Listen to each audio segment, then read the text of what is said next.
بسم اللہ الرحمن الرحیم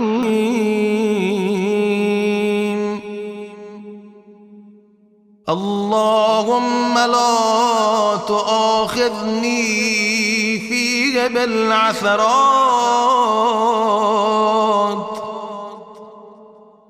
وأقلني فيه من الخطايا والهفوات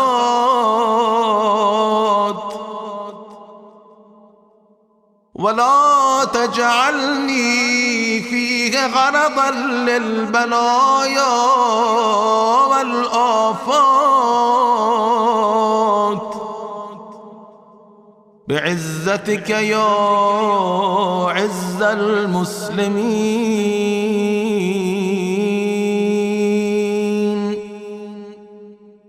اے معبود، آج کے دن لغزشوں پر میری گرفت نہ فرما، اس میں میری خطاؤں اور فضول باتوں سے درگزر کر، اور آج مجھ کو مشکلوں اور مصیبتوں کا نشانہ قرار نہ دے، بواسطہ اپنی عزت کے، اے مسلمانوں کی عزت۔ بسم اللہ الرحمن الرحیم۔ ماہ مبارک رمضان کے 14ویں دن کی دعا میں ہم نے اپنے پروردگار سے جن چیزوں کا مطالبہ کیا، پروردگار تو کریم ہے، لغزشوں پر ہمارا محاسبہ نہ کرنا، لغزشوں پر ہمارا مواخذہ نہ کرنا کہ تم سے یہ لغزش سرزد کیوں ہوئی، تمہارے پیر جادۂ صراط مستقیم سے کیوں ڈگمگائے، پروردگار ہم سے مواخذہ نہ کرنا۔ دوسری، پروردگار ہمارے عذر کو قبول کر لینا۔ ہم اگر کہیں کہ پروردگار یہ اس بنیاد کے اوپر ہوا، نہیں اٹھ سکے، ہم نے پروردگار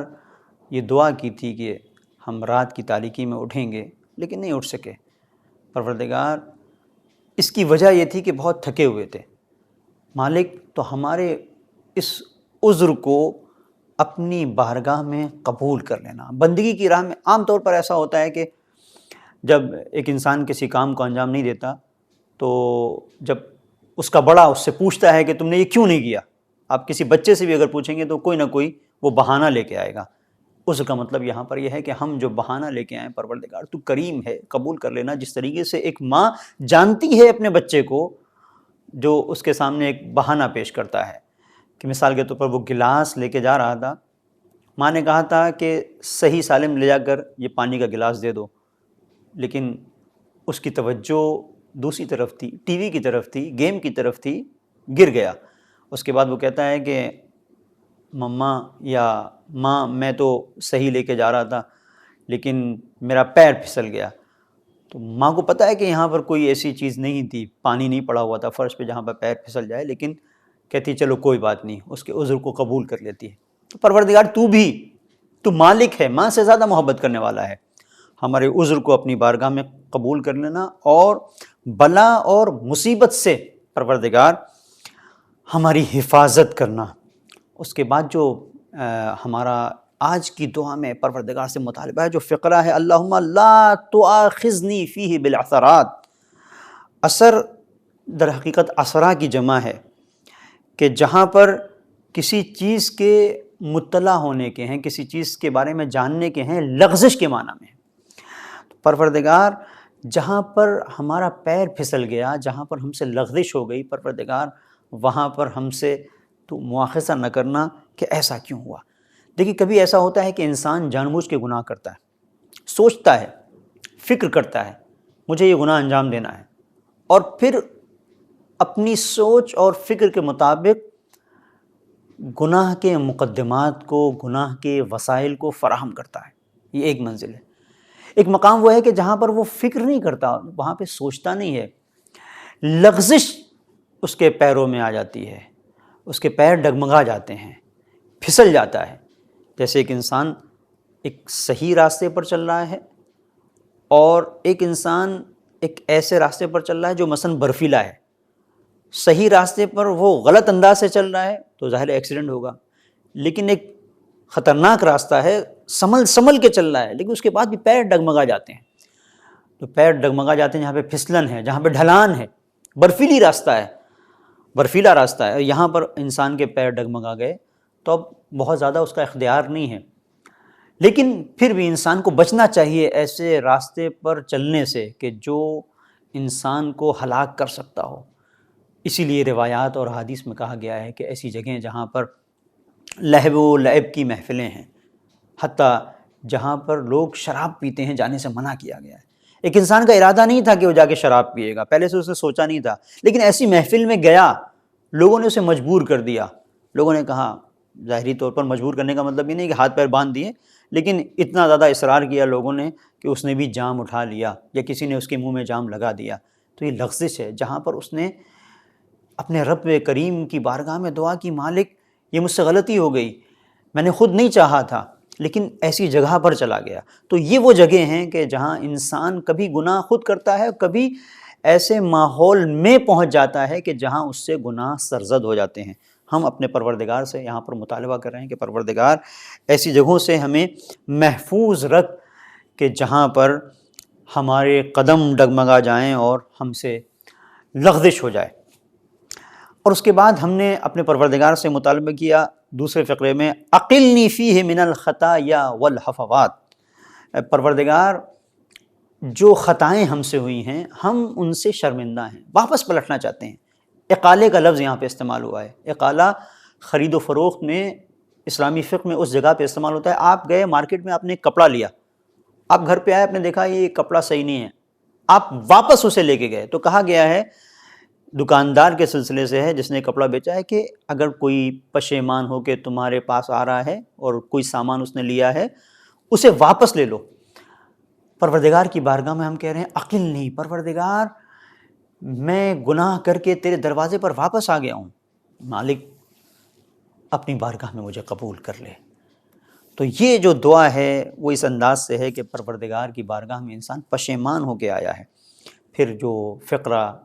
تیسرا فقرہ ہے آج کی دعا کا، وَلَا تَجْعَلْنِي فِيهِ غَرَضًا لِلْبَلَايَا وَالْآفَاتِ، پروردگار بلا اور آفتوں کو ہمارے لیے قرار نہ دے، مجھے ہدف بلا، ہدف مصیبت اور آفات قرار نہ دے۔ اب ایک منزل قرآن کریم کی ہے کہ قرآن نے امتحان کی جہاں پر گفتگو کی ہے وہاں پر بیان کیے ہے، وَلَنَبْلُوَنَّكُمْ بِشَيْءٍ مِّنَ الْخَوْفِ وَالْجُوعِ، خوف کے ذریعے سے، ہم بھوک کے ذریعے سے، وَنَقْصٍ مِّنَ الْأَمْوَالِ، مال میں تنگی کے ذریعے سے، وَالْأَنفُسِ وَالثَّمَرَاتِ، ان تمام چیزوں کے ذریعے سے، ہم انسان کی جانوں کو لینے کے ذریعے سے، مال میں تنگی کے ذریعے سے، ہم تمہیں بھوک کے ذریعے سے، ہم پیاس کے ذریعے سے تمہیں آزمائیں گے۔ تو اب خوف کے ذریعے سے پروردگار کہیں آزمائے گا، کہیں بھوک کے ذریعے سے آزمائے گا۔ تو اب سوال یہ ہے کہ اگر پروردگار آزمائے گا ہی تو پھر یہ جو ہم دعا کر رہے ہیں وَلَا تَجْعَلْنِي فِيهِ غَرَضًا لِلْبَلَايَا، پروردگار ہمارے اوپر بلاؤں کو نازل نہ کر، جبکہ پروردگار بلا کے ذریعے سے وَلَنَبْلُوَنَّكُمْ کہہ رہا ہے، ہم آزمائیں گے۔ تبارک الذی بیدہ الملک وہو علی کل شیء قدیر، وہ پاکیزہ ہے، پاک و پاکیزہ ہے وہ ذات جس کے دست قدرت میں ملک ہے اور وہ ہر شے پر قادر ہے۔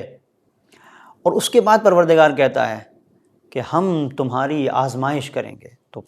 سورہ ملک میں ہے پروردگار اگر ہماری آزمائش کرے گا ہی تو پھر یہ دعا کا مطلب کیا ہے کہ پروردگار ہماری آزمائش نہ کرنا۔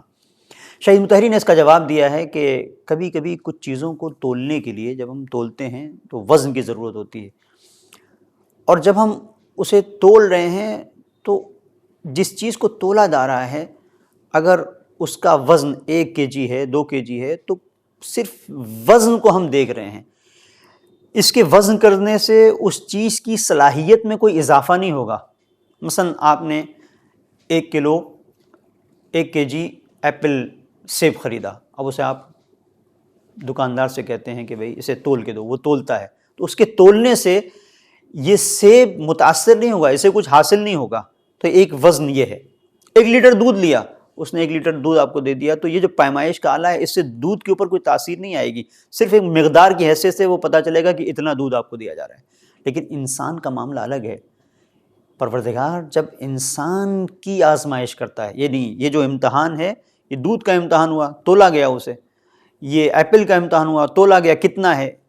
1 kg ہے برابر اسے دے دیا گیا. یہ مثال کے طور پر سونا ہے تو اسے تولے میں سونا جاتا ہے، اس کی ترازو الگ ہوتی ہے، ہر چیز کے تولنے کی ترازو الگ ہوتی ہے، لیکن اس سے کوئی تاثیر مقدار کے علاوہ شے پر نہیں ہوتی.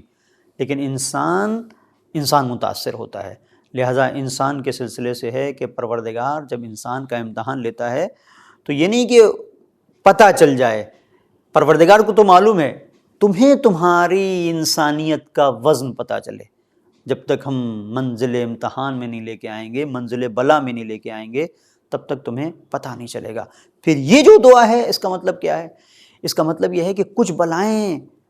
کچھ آفتیں ایسی ہوتی ہیں جو عذاب کی بنیاد کے اوپر، گناہوں کی بنیاد کے اوپر نازل ہوتی ہیں. یہ جو دعا ہے یہ اس لیے ہے کہ پروردگار ان بلاؤں میں ہمیں گرفتار نہ فرمانا کہ جہاں پر تو ہمارا مواخذہ عذاب کے ذریعے سے کر رہا ہے. ہمارا امتحان لے ہمارے درجے کو بلند کرنے کے لیے، ہمارا امتحان لے یہ پرکھنے کے لیے کہ ہمارے اندر کتنی انسانیت اور بندگی پائی جاتی ہے، لیکن ہمارا امتحان پروردگار نہ لے ہمارے گناہوں کی بنیاد کے اوپر، اس لیے کہ ہمارے اندر اتنی طاقت نہیں ہے کہ اپنے گناہوں کا ہم حساب دے سکیں. پروردگار کی بارگاہ میں دعا ہے مالک ہم سب کو توفیق بندگی عنایت فرمائے.